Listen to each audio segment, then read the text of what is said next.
Hey everybody, Will Miles here with Read and Reaction, and this is another Read and Reaction, the articles. We missed Stand Up and Holler last week due to some technical difficulties that we had on Nick's side. We're going to be back with that. We're recording tomorrow night, but as of right now, just wanted to get the most recent article on Read and Reaction out to you guys on YouTube.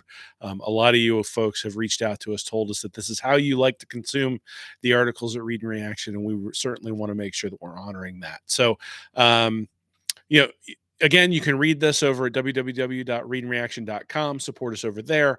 Certainly, if you want to support us here, you can go ahead and click the like and subscribe button. That helps us with the algorithms. And if you want to support us even further or get extra content, you can go over to patreon.com/readandreaction. On Wednesdays, I'm putting up a 5 things I think article that you can't get anywhere else. Also, after every game, I'm doing a post game recap, though my son has basketball this weekend, and so it's going to be a little bit late in terms of the post game recap for the Vanderbilt game. But it's Vanderbilt, so hopefully there's not too much to do other than celebrate and get ready for Florida State and a whole lot of turkey. But anyway, I hope everybody's having a great November. And let's get to the article. Rashada flips to the Gators. Florida beats out Miami for an elite quarterback recruit. You didn't really think I'd let the news of Jaden Rashada flipping from Miami to Florida go without comment, did you? Gator booster Hugh Hathcock was teasing those of us who follow him on Twitter on Thursday night, and by the time we woke up Friday morning, it was official. Rashada is coming to Gainesville. Hathcock's involvement implies that there is a significant name, image, and likeness deal associated with the commitment of Rashada. That shouldn't be a surprise given the narrative surrounding Rashada's original commitment to Miami. I'm not sure that matters all that much. The minute NIL became law of the land, it became clear that elite players were going to get paid. This just confirms what needs to be true for Florida to compete with the big boys. The Gators are officially in the NIL business. None of that wins football games, though, unless Rashada turns into an elite player. So that's what I'm going to try to answer here. What are the chances that that happens? Elite quarterback prospects. Rashada is ranked the 57th best player in the country and the 7th best quarterback, according to the 24/7 Sports Composite. That seems like a very good profile, but how good is it really? To answer that question, I went back and looked up all of the players ranked between 1 to 100 at the quarterback position from 2015 to 2020 to see what becomes of players in this general range. This isn't a perfect comparison, but I think it's instructive as it gives us an idea of the average production we can expect from a player like Rashada and his chances of becoming elite. There are 48 players who fit the description above. Of those players, 7 went in the first round of the NFL draft, 14.6%. Another 6 were drafted into the NFL at all, 13 total, 27.1%. So what that means is there's likely a 1 in 4 chance that Rashada gets drafted into the league and a 1 in 7 chance he ends up a first rounder. Those aren't great odds, but there are other things we can look at within these comps to project what portends success. For example, 8 of the 48 prospects had high school completion percentages their senior season below 60%. If you've read my stuff for any length of time, you know I think that stat, more than others, translates from high school to college pretty well. Indeed, that's what we see for those 8 prospects, as only one, Sam Howell, got drafted, and he was a 5th-round selection, though I suspect Bo Nix will get drafted late this year. Beyond that, you have a bunch of busts: Hunter Johnson, Malik Henry, Blake Barnett, DeAndre Francois, with Felipe Franks the third best behind Nix and Howell. Overall, those players completed less than 62% of their throws in college for 7.8 yards per attempt. If we go to the next rung of prospects, there were 8 players with completion percentages greater than 60, but at or less than 62% in high school. This is also a list of busts, including one player, Dwayne Haskins of Ohio State, with excluding one player, Dwayne Haskins of Ohio State, with Brandon Peters, Shea Patterson, and Emory Jones on the list. Overall, these players completed less than 62% of their throws in college for 8.0 yards per attempt. But the next rung, this is where we start to see some significant success. 8 players who had completion percentages between 62 to 64 in high school include 5 players who were drafted, including 3 first rounders. Those players were Matt Corral, Tua Tagovailoa, Josh Rosen, Jake Fromm, and Justin Fields. Overall, these players completed more than 64% of their throws in college for 8.5 yards per attempt. Interestingly, that 62% completion percentage in high school appears to be the dividing line. There are certainly players who were more accurate in high school who have succeeded in college. Kyler Murray, CJ Stroud, Trevor Lawrence, and Bryce Young among them. But there have been busts up there as well. Phil Yurkovich, Brandon Wimbush, Harrison Bailey, and Ricky Town. Overall, though, 11 of the 13 players drafted have come from the 62% or above in high school club, with Stroud and Young likely added to that list. That means that a player who meets that benchmark has a chance to be drafted at somewhere between an 11 to 13 and 32 chance, or somewhere between a 35 to 40% chance. Gators quarterback prospects. Why do I lead with that specific analysis? Well, because we can look at Jaden Rashada's high school stats to understand where he compares with the players in my little study. Rashada in 22-23 so far is 148 of 231 for 2,122 yards, 64.1% completion percentage, 9.2 yards per attempt. His junior year, he was 146 of 256 for 2,220 yards, 57% completion percentage, 8.7 yards per attempt. As you can see above, I would have been skeptical of Rashada coming into his senior season, but he's upped his accuracy without sacrificing much on a per completion basis.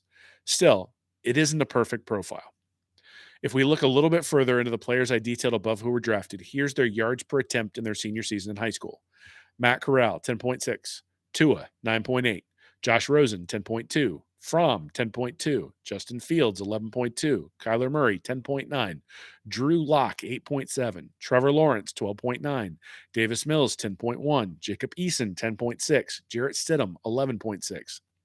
If we add in Young and Stroud, 11.1 and 9.6, every single player except Locke exceeded where Rashada currently sits. That isn't a guarantee that he'll be a bust, but it does suggest that some of the points on his completion percentage may be empty calories. But then you have to look at the alternative. In this case, that's the statistical profile of the Gators' other quarterback commit for the 2023 recruiting class, Marcus Stokes.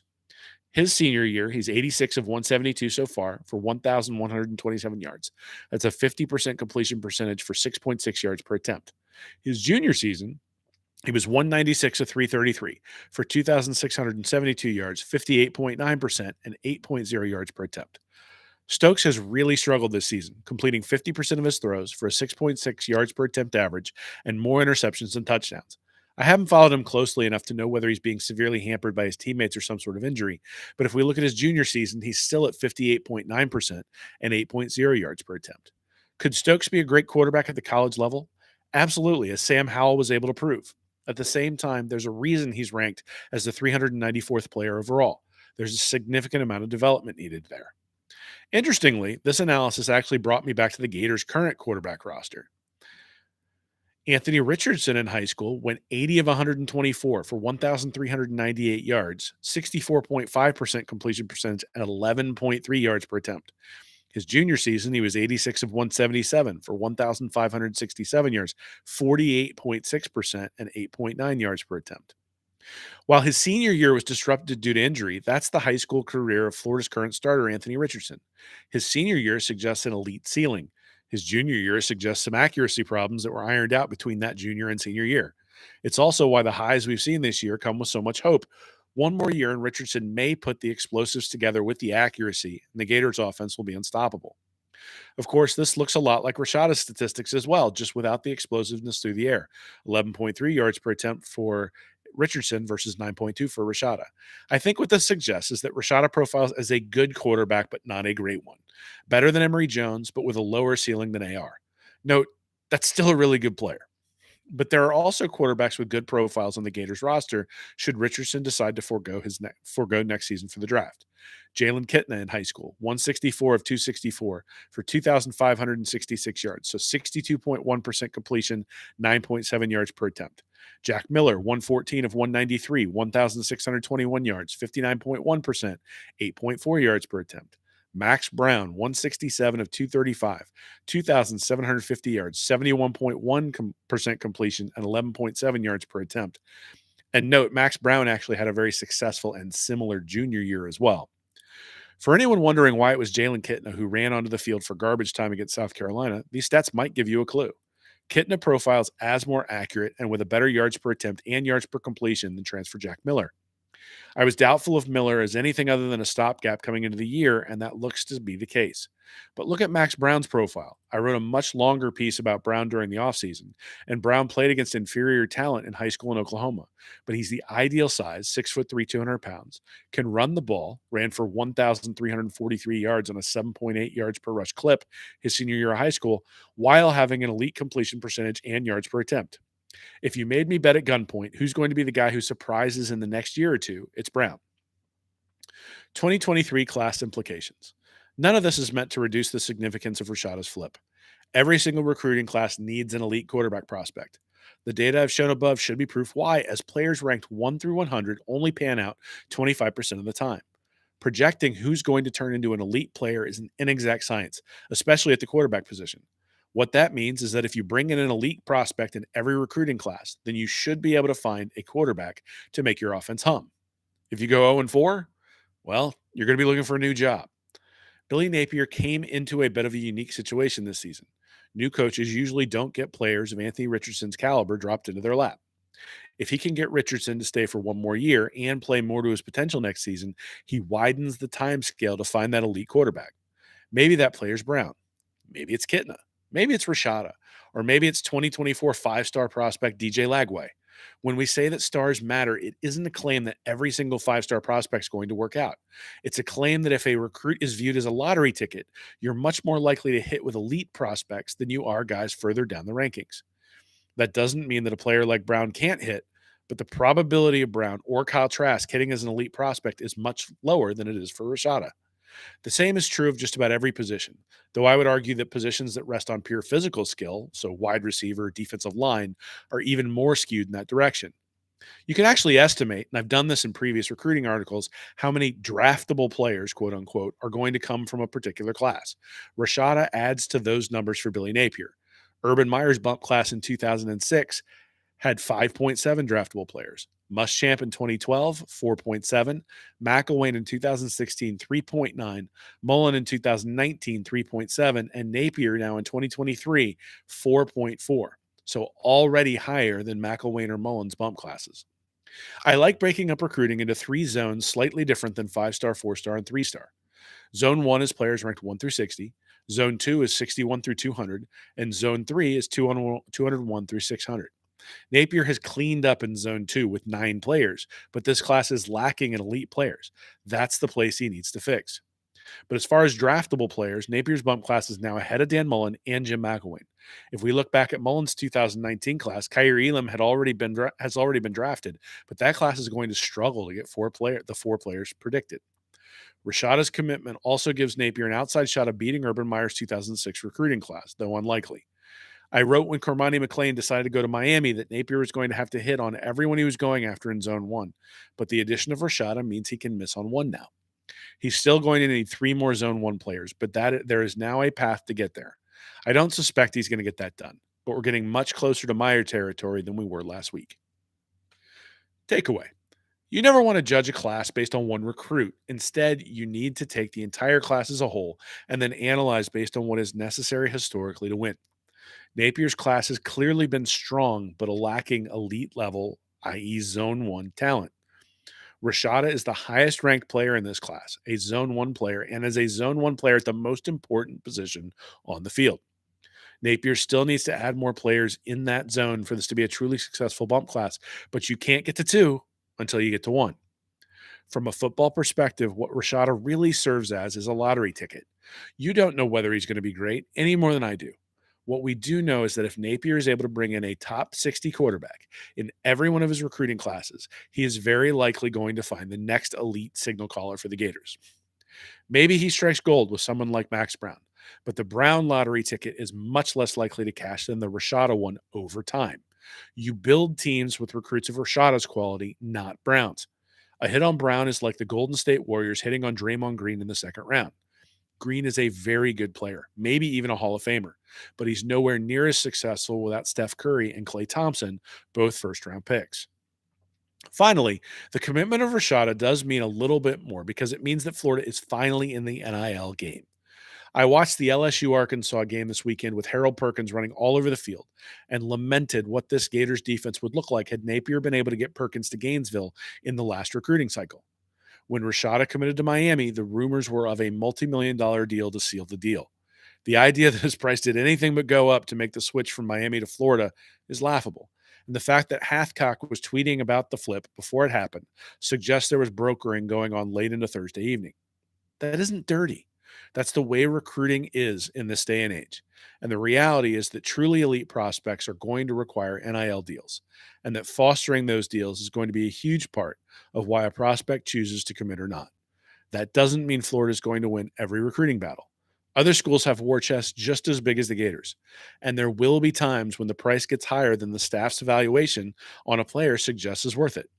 But Florida's in the NIL game, and Jaden Rashada is a Gator. So that's my article. That's my take on Jaden Rashada becoming the newest member of the Florida Gators 2023 recruiting class. You can check out, again, we're going to have an episode of Stand Up and Holler. We're recording tomorrow, should be up on Wednesday.